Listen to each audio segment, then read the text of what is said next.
اے پروردگار تیرے سوا میرا کوئی معبود نہیں، تو پاک ہے، میں ہی قصوروار تھا. جی جب بھی کسی انسان پہ کوئی مشکل آتی ہے، جب بھی کوئی کڑا ٹائم آتا ہے تو ہمارے گھروں میں یہ ورد چلتا ہے. جو کہتے ہیں کہ میں نے اتنے وظیفے کیے، اتنے چلے کیے، 10 سال ہو گیا، 20 سال ہو گیا، 40 سال ہو گیا، مجھے نہ نور نظر آیا، نہ روشنی نظر آئی، نہ مشاہدہ نظر آیا، نہ میری کوئی دعا قبول ہوتی ہے. میں انہیں اللہ کے فضل سے چیلنج کرتا ہوں کہ اگر آپ یہ وظیفہ کرتے ہیں تو آپ حیران ہو جائیں گے اس کے کرشمات کیا ہیں، اس کی فضل و فضائل کیا ہے، اس کے فضل و برکات کیا ہے. آپ کوئی نارمل چیز حاصل نہیں کر رہے ہیں، آپ ولی کامل بننے کی طرف جا رہے ہیں، آپ پارس بننے کی طرف جا رہے ہیں، آپ چاہ رہے ہیں کہ میں سیف زبان ہو جاؤں، کرامات ہر ٹائم میرے ہاتھ سے نشر ہوں.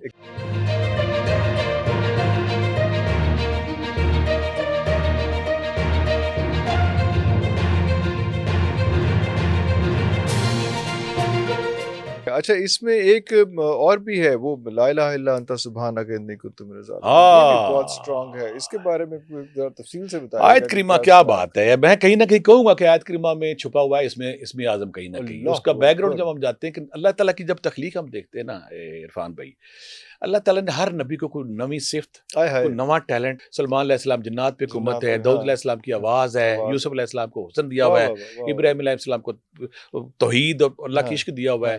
آقا کریم ان ساری صفتوں اکٹھا کر کے آقا کریم کو جب ہمارے نبی میں ساری صفتیں اکٹھی کر کے آخری نبی بنا دیا. تو جب اللہ کی تخلیق دیکھتے ہیں نا تو اللہ تعالیٰ نے ہر نبی کی زندگی ہمارے لیے ایک مشعل راہ ہے. حضرت جب یونس علیہ السلام کا ہم ذکر پڑھتے ہیں، نینوا قوم پہ آپ آئے تھے تو آپ اللہ کو توحید کا سبق دیا، اللہ کا پیغام دیا. نافرمان قوم تھی، آپ بار بار دیتے رہے، وہ پیچھے ہٹتے رہے، بار بار دیتے رہے، پیچھے ہٹتے رہے. آخر کار مایوس ہو کے نا حضرت یونس علیہ السلام بستی سے نکل پڑے ناراض ہو کے.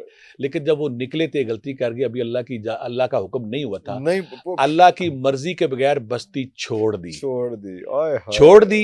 اب اللہ نے تنبیہ کرنی تھی، اللہ نے ہمارے لیے مچھلی راہ تھا، وہ تو پاک تھے کہ اللہ کی مرضی کے بغیر جب ہم کوئی کام کرتے تو ہمارے لیے کتنا خطرناک ہو سکتا ہے. یونس علیہ السلام جب نینوا قوم نے نہیں مانی تو اللہ کے حکم سے پہلے بستی چھوڑ کے جب کشتی میں سوار ہوتے ہیں تو اس میں نا طوفان آ جاتا ہے کشتی میں. جب طوفان آ جاتا ہے کشتی میں تو اس دور کا یہ طریقہ تھا کہ جب کشتی میں سب ڈوبنے لگتے تھے تو جو ہوتا تھا نا اس کا بان مالک کہتا تھا کشتی کا بوجھ کم کرنا ہے. تو ہمارے درمیان کوئی ایسا گناہ گر بندہ ہے جو ایسا کمزور بندہ ہے جس کی وجہ سے کشتی اچکولے کھا رہی ہے. تو انہوں نے قرآن ڈالے تو قرآن میں حضرت یونس علیہ السلام کا نام آ گیا کہ آپ کو کشتی سے اترنا پڑے گا. لوگوں نے کہا کہ یار یہ غلط کر رہے ہو آپ. ان دوسری دفعہ قرآن اندازی کی، تیسری دفعہ قرآن اندازی کی، جب تینوں دفعہ قرآن اندازی کی تو تیسری قرآن اندازی میں جب ان کا نام آیا تو انہوں نے خود ہی سمندر میں چھلانگ لگا کے کشتی کو ہلکا کر دیا.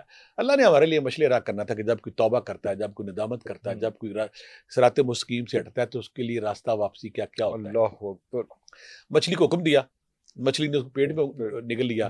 اب کچھ لوگ 3 دن کہتے ہیں، کچھ 10 کہتے ہیں، کچھ 40 مختلف روایات آتی ہیں. مچھلی کے پیٹ میں رہا، اور جب وہاں پہ اندھیرا تھا، دنیا سے ڈسکنیکٹ تھے، تو پھر وہاں پہ یونس علیہ السلام کے دل میں اللہ تعالیٰ نے والقاء کیا لا الہ الا انت سبحانک انی کنت من الظالمین. اے پروردگار تیرے سوا میرا کوئی معبود نہیں، اے پروردگار تیرے سوا میرا کوئی معبود نہیں، تو پاک ہے، میں ہی قصوروار تھا. ترجمہ دیکھیں، اے پروردگار تیرے سوا میرا کوئی معبود، اندھیرے میں، اس کال کوٹھڑی میں، مچھلی کے پیٹ میں، سمندر کی تہہ میں، دنیا سے دور، نہ جزیرہ نہ زمین، نہ کچھ، نہ آسمان نہ زمین، تو پروردگار ہے، تو پاک بھی ہے، میں قصوروار تھا، مجھے معاف فرما. یہ جب اللہ نے القاء کیا انہیں، یا اللہ نے وہ پڑھی انہوں نے تسبیح، ہمارے لیے مشعل راہ یہاں پہ یہ تھا کہ زندگی اس دنیا میں جب بھی کوئی مسئلہ، جب بھی کوئی مشکل، جب بھی کوئی مصیبت، جب بھی کوئی ناممکن چیز آئے گی، ہم اس رسم کو جب دہرائیں گے تو اللہ تعالیٰ خیر کا اور اجازت کا اور رحمت کا دروازہ کھول دے گا. اللہ کو ترس آیا، ان کی دعا قبول کی تو مچھلی نے پھر انہیں سال پہ جب پھینک دیا تو وہاں پہ کدو کی بیل، وہ سارا واقعہ ہم نے پڑھا ہوا ہے. تو اس کے بعد سے آج تک جب بھی ہمارے مسلمانوں میں یہ ہزاروں سالوں سے جاری و ساری کام ہے کہ جب بھی کسی انسان پہ کوئی مشکل آتی ہے، جب بھی کوئی کڑا ٹائم آتا ہے تو ہمارے گھروں میں یہ ورد چلتا ہے. اچھا یہاں پہ جو میں فرق لاؤں گا کہ جب میں اس کا خود عاشق تھا، کہ میں عاشق اس طرح تھا کہ میری والدہ جب میں گریجویٹ کر گیا تو میری والدہ کو عادت تھی جب بھی کوئی مشکل آتی تھی نا 1.25 لاکھ مان لیتی تھی میں آیت کریمہ پڑھنی. ہمارے گھروں میں بھی ہمارے گھروں میں یہ عام ہے، بہت کامن ہے کہ 1.25 لاکھ دفعہ پڑھیں. وہ سب فیملی اکٹھی ہوئی تھی اور سارے مل کے. میری ماں نے کہا، میں کہا ماں جی جو میں داخلہ چاہتا ہوں نا جہاں پہ، وہاں پہ نا صرف 25 سیٹیں ہیں،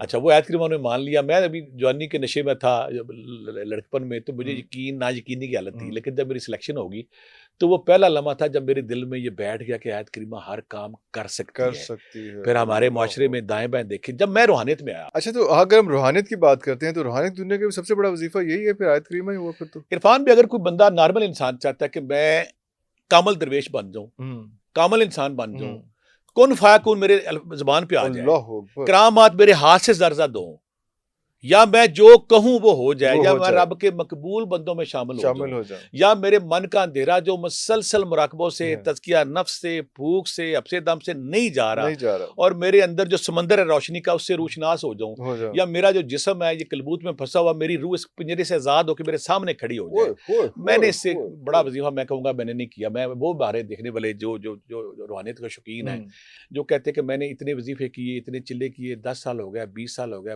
40 سال ہو گیا, مجھے نہ نور نظر آیا, نہ روشنی نظر آئی, نہ مشاہدہ نظر آیا, نہ میری کوئی دعا قبول ہوتی ہے. میں انہیں اللہ کے فضل سے چیلنج کرتا ہوں کہ اگر آپ یہ وظیفہ کرتے ہیں تو آپ حیران ہو جائیں گے اس کے کرشمات کیا ہیں, اس کی فضل و فضائل کیا ہے, اس کے فضل و برکات کیا ہے, کہ جن کی یہ وہ وظیفہ ہے جو ایک عام بندے کو کامل درویش بنا سکتا ہے. ایک عام بندے کی زبان سے مستعاب دعوات جو کہتے ہیں اس کی سیف زبان ہو سکتا ہے. یہ وہ وظیفہ ہے جو بندے کو رب کے نیک بندوں میں شامل کرنے کے بعد جو کہتا ہے ویسے کرتا ہے. یہ میں کہتا ہوں کہ اگر جن کو کہتے ہیں ہم نے بڑے وظیفے کیے, ہم نے بڑے چلے کیے, ہم نے یہ کیا, ہم نے وہ کیا, نہ مشاہدہ ہوا, نہ خواب آیا, نہ کوئی نظارہ ہوا, نہ کوئی روشنی ملی, نہ کوئی سیر ہوئی, نہ زمین کی سیر ہوئی, نہ آسمان کی سیر ہوئی, میں کہتا ہوں پھر سارے کام چھوڑ کے ذرا کریں گے. جب یہ کریں گے پھر آپ اس کا نظارہ دیکھیں گے کہ اگر آپ چاہتے ہیں کہ آپ کا وجود کون فیکون میں ڈھل جائے, یا آپ پارس بن جائیں, آپ لوہے کو ہاتھ لگائیں, آپ مٹی کو ہاتھ لگائیں, آپ ویران جا کے بلڈنگ میں بیٹھے ہیں, آپ جنگل میں بیٹھے ہیں, آپ جہاں بیٹھے ہیں, آپ جو چاہیں, آپ ہر بندی خواہش ہے کہ میں جو چاہوں ویسے ہو, تو پھر یہ وہ وظیفہ ہے. اسے میں کہتا ہوں کہ اس میں عظم کا راز بھی چھپا ہوا ہے. اور روحانی دنیا کا میں نے اپنی زندگی میں اس سے بڑا وظیفہ نہیں دیکھا. اس پہ ہم آگے جا کے کچھ پروگرام میں ہم اس پہ کوئی شک نہیں, نادر علی پہ بات کریں گے, چیل کاف پہ بات کریں گے, ہم سورہ یاسین پہ کریں گے, یا پھر سورہ مزمل پہ کریں گے, حزب البحر پہ کریں گے. ان کی اپنی افادیت ہے. لیکن روحانی ترقی کہ جو بندہ کہتا ہے کہ توجہ کر کے میری زندگی بدل دی, وہ یہ ہے. تو یہ آپ یہ بھی 1.25 لاکھ دفعہ بندے نے خود پڑھنا ہے؟ نہیں, وہ طریقہ بتاتا ہوں. ہاں یہ تو طریقہ ہے. 1.25 لاکھ تو فیملی نے پوری بیٹھ کے پڑھا, ایک دن میں پڑھا اور وہ ہو گیا. اس کا جو اسے کہتے یہ جو وہ آیت کریمہ کا وظیفہ جو آپ کو نارمل سے سپر نارمل بنا دے اور آپ کی ہر بات قبول ہونی شروع ہو جائے, اسے بڑا وظیفہ کہتے ہیں. اس میں کہیں نہ کہیں اس میں عزم ضرور ہے. اچھا, میں جب ذکر اذکار کر رہا تھا, مراقبے کر جاتا, آپ سے قدم کر رہا تھا, میرے سائیں استاد اللہ جتا صاحب تھے جنہوں نے مجھے ابل بھی کرایا تھا. میں کہتے ہیں تو ان چاہنا کی ہے, میں کہ میں چاہنا کہ میں ان کو نہ مینوں روشنی کے نور کا احساس ہو, مینوں پتہ لگے میرے کوئی ہے, یا کوئی میں کسی نے ویکھا انہوں پتہ لگے کچھ ہے. پھر کر لیں گا, کچھ عرصہ مجھے چلاتے پھراتے رہے. کہتے جا پھر پروفیسر کری, جو طریقہ انہوں نے مجھے بتایا میں یہاں بولوں گا. انہوں نے مجھے کہا کہ لا الہ الا انت سبحانک انی کنت من الظالمین بحق یا حی یا قیوم. اچھا, وہ ایڈ کر رہے ہیں ساتھ, کیونکہ وہ عمل تھے, میں بھی عمل ہوں یا حی یا قیوم کا. کہتے تو ڈبل تاثیر وہنی نا, ان دا نور کھولنا ہے, ان دا نور تے روشنی تے ان دے کرامات کھولنیاں نے, تے خیر تے تو پڑھنا ہے بحق یا حی یا قیوم. میں کہ سرکار کرنا کہ میں ایسے ہم 3-4 طریقے آگے بتائیں گے جو مجھے انہوں نے کرایا, اور جو بڑا عمل کہتا میں نے بننا ہے پھر اس کا طریقہ کیا ہے. بروز جمعرات بعد نماز عشاء آپ نے کمرے میں قید ہو جانا ہے. اچھا, دنیا سے ڈسکنیکٹ ہو جانا ہے بعد نماز عشاء دنیا. اور میں پھر بتاؤں, یہ آپ نے پڑھنا ہے 4100 بار, 4.5 گھنٹے لگیں گے. آپ کوئی نارمل چیز حاصل نہیں کر رہے ہیں, آپ ولی کامل بننے کی طرف جا رہے ہیں, آپ پارس بننے کی طرف جا رہے ہیں. آپ چاہ رہے ہیں کہ میں سیف زبان ہو جاؤں, کرامات ہر ٹائم میرے ہاتھ سے نشر ہوں. کرامات رب کی مرضی سے ہوگی, میں پھر کہہ رہا ہوں, لیکن آپ جو کہیں گے رب آپ کی مانتا چلا جائے گا.